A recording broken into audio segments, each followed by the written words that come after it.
Ontario looking for a 3-1 start, hosting Marion Harding on homecoming. Coach Miller, a little added pressure given that it's homecoming night?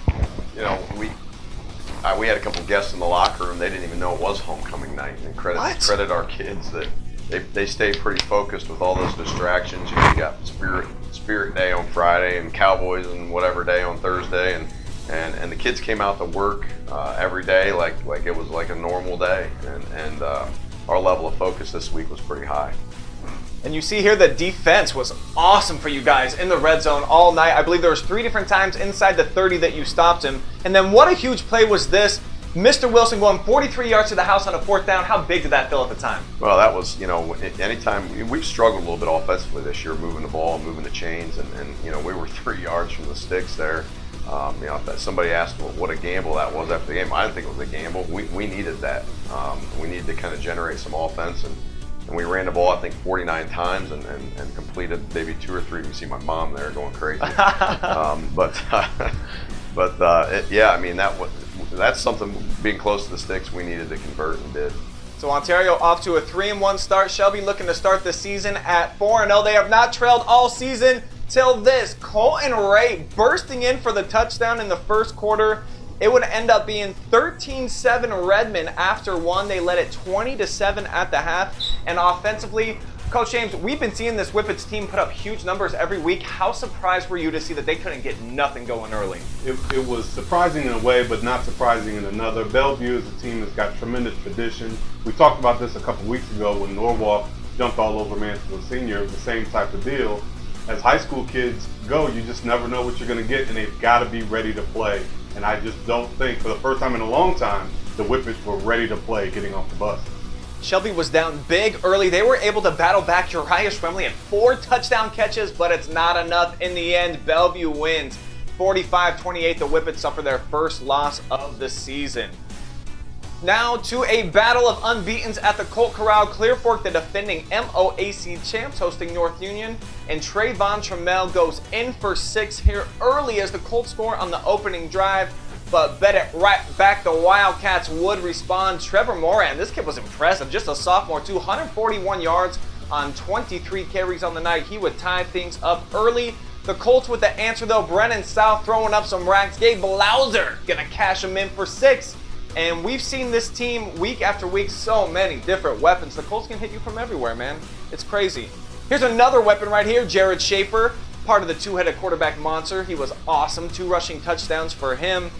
And this time he's going to pitch it to Trammell. The Colts will go up 35-14. They blow this thing wide open in the 4th quarter. And watch this run, Coach. I know you always appreciate these extra effort plays. This kid just won't be tackled. Absolutely. It's really nice to see Clear Fork with such tremendous talent on both sides of the ball. They've really kind of come into their own down there. Somebody told me today that they're probably a year or 2 out from, they left too early from the OCC. They'd probably be right on top of that thing right now as well as they're playing. Coach Miller, a couple sweat beads over there. You know you got these guys on the schedule? Hey, those are 2 good football teams right there. I think that game was pretty close into the 3rd quarter, and then, you know, Clear Fork kind of pulled out and opened the floodgates. But North Union's a good football team.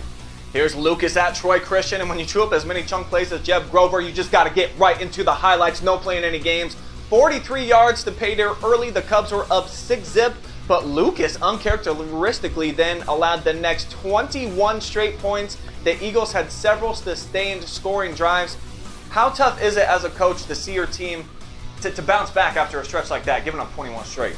Yeah, you just to keep the kids in the game. That's the toughest. High school kids want to kind of, you know, fold and you're down 3 scores, and that's one thing we talk about all the time is just responding to adversity and keep swinging, and good things will happen. Cubs were down 21-6, but Grover checking the cheddar like a food inspector here. Taste and pay dirt again, and then the Cubs would come all the way back. They actually had a goal line stand and then drove 99 yards to win this thing. Lucas off to a 3-1 start. Last but not least, Madison hosting Wooster. The Rams coming off a shutout win. Can they carry some momentum into week number 4? They could not. Here's the general senior quarterback, Dylan Dagley. Sick juke, watch this. Whoop! All the way into the red zone. Dagley then is going to pitch it 9 yards. Brandon Taylor goes into the promised land. Wooster on top early. And then you are not going to see a more wide open receiver ever than this right here. How inexcusable is this? Where's the green jerseys? What's up? So Wooster on top now 14-0, and Miles Bond, he had a solid day at least for the Rams.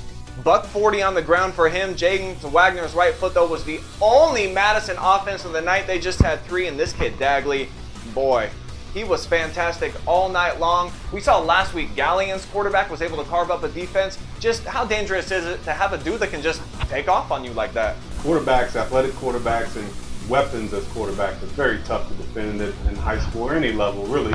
We're seeing it even at the pro level. So when you got a guy at quarterback that can make plays with his arms as well as his legs, that makes it very, very tough to defend him as a defense, no matter who you have. $119 on the ground for Dagley as Wooster wins it 35-3.